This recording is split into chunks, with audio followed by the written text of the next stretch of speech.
What's up, you guys? Thank you for clicking on this video. So as you can tell by the title, I'm going to be doing another look back at Age of Extinction. So, 2014. Well, before that, we actually have to go back to around 2011, 2012. So Dark of the Moon ended, right? The movies were supposed to be finished. Finito. Paramount, everybody involved were saying we're done with the Transformers movie. We're done with the Transformers movies. The trilogy is done. We're not going to be doing anything more. We killed off all the main villains. The story is concluded. Even though the ending for Dark of the Moon was extremely rushed and a little premature, if you ask me, they were right. All the villains were killed off.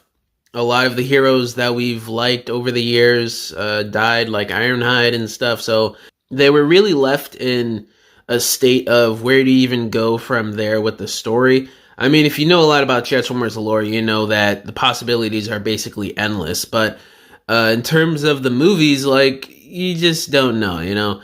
And then around 2012, you get rumblings that, because of how much money the first three, and especially Dark of the Moon, made, why not just greenlight a fourth movie and see where it goes? So we heard rumors about that, then it got confirmed, then the movie starts filming in 2013, summertime.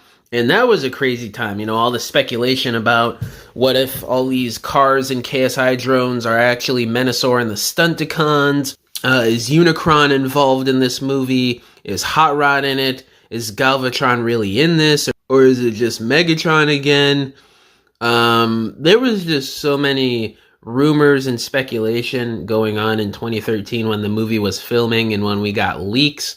It was a great time to be on TFW. It was so fun, especially being somebody in their early teens or as a preteen. It was pretty exciting to be on TFW at the time, just reading up on everything, coming home after school and stuff. It was fun times, it was good memories. But fast forward a year later, we get the Super Bowl trailer. People are complaining about the CGI not looking as good, which is kind of rich nowadays, considering that it seems like a lot of people over 10 years later praise the CGI in Age of Extinction, and we look at the CGI in like Rise of the Beasts and stuff and are like, look at what we had before. But back then during AOE, it was like a big downgrade from what you had in the first three movies. So that was a big complaint going into the movie's release with the trailers, was the quality of the CG, I remember. And we get all these trailers, TV spots. It's crazy, the action actually looks pretty insane for this being the fourth movie. It was quite surprising. And the movie comes out. I thought it was really good at the time. Honestly, guys, when I first saw the movie, I thought it was the best Transformers movie that they made so far. And in certain aspects, hear me out, I still think so. In terms of the screen time for the robots, and the characterization and interactions between them all, I still think that's one of, if not the best representations of that for the Transformers in live action movie form. And in terms of how they did handle the story, it was a little bit more interesting to follow than in previous movies, especially I'd say Revenge of the Fallen and maybe even Dark of the Moon. But other than that, it's still typical Michael Bay stuff. 30-40 minutes of the movie could have been cut out.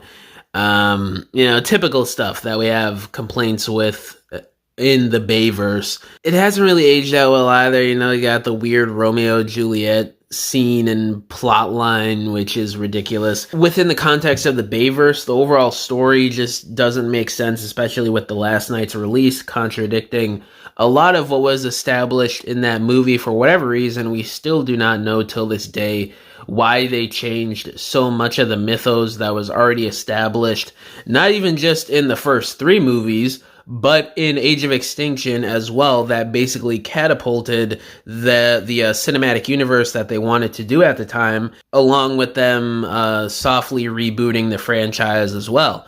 Looking back on it, it's really nothing spectacular. But I just remember my first viewing of the movie, right? The theater, I don't know, it wasn't as packed as like going into Dark of the Moon, but it was decently packed. There was a lot of reactions in the theater. It wasn't like as a fond experience as like Dark of the Moon or Revenge of the Fallen, maybe. Nothing is going to beat that Dark of the Moon movie experience. Like, that was insane in the theater. The theater was packed. People were going crazy. It was almost like you were seeing a Star Wars movie. But, it was still a good experience. It was just more personal with yourself within the theater watching the movie.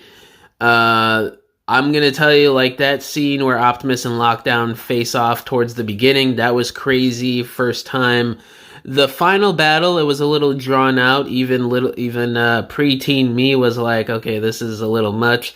But it was still crazy to see all that unfolding on the big screen for the first time. It just wasn't really as fond of an experience overall as like the first three. I think most of my nostalgia for this era comes from the filming, the speculation, rumors, and just the everything leading up to the release of the movie, plus the figures. Now, the toys, it was crazy because you see them at New York Toy Fair for the first time. It was like the first wave or two, I think, of the toy line. And people liked it, but you could tell something was a little different, a little off. It wasn't as like interesting looking as the first two movies or even Dark of the Moon, which even by Dark of the Moon, people noticed that the quality went down just a little bit from Revenge of the Fallen. The toys were a little bit more simplified. There was less paint, but they took that even further with Age of Extinction. You saw the electronics were taken out of leader class. There was a bit less of paint and details on them. They did add vac metal chrome to certain releases, which was kind of cool and a surprise that you really don't get back then, and especially nowadays. But there was just something off with the figures. They still looked good, but you could tell that the quality declined a little bit more even from Dark of the Moon. But seeing the Dinobots for the first time, I think that was the first time we really saw them in detail. That was crazy. People were lighting up the boards like crazy that day when we first saw that wave of Dinobots at New York Toy Fair. And the figures release, I remember they had this big, huge display at my local Walmart. I think the first month they came out, I got deluxe Crosshairs, and I think I got Voyager class Grimlock as well. Those are pretty good figures, especially at the time. Nowadays they're decent, but not as good as like the Studio Series figures or some of the third-party knockoff revamps of those molds. So, it was a fun experience with the toys, especially. I remember during my birthday a few months later, for some reason, I was really obsessed with the Deluxe Lockdown, Evasion Mode Optimus, and the Voyager Class Hound release. The Lockdown, because, he was a badass main villain, and his figure was hard to find at the time. Evasion Mode Optimus, I don't know, I just didn't have him, and I thought he was the best Optimus in the line, and arguably he is. And Hound, I mean, it's pretty self-explanatory. A badass green military robot with a bunch of guns and features for a Voyager Class.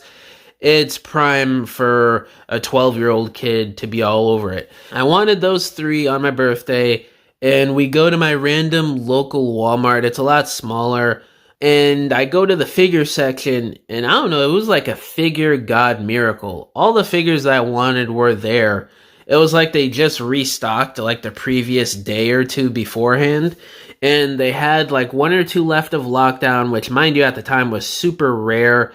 He was almost as hard to find as like a running change, so that was crazy. I found him on my birthday. So I got him, Evasion Mode Optimus, and Voyager Class Hound. It was an amazing birthday, probably one of my favorite birthdays that I remember, because I just got the stuff that I wanted so freaking bad that year. It was crazy. And I just remember going home, opening them up, and just having a blast all day with them. You know how it is as a little kid. But, that's basically my overall first experience with Age of Extinction. And then, throughout the years, I kind of lost the love for it after the release of The Last Night.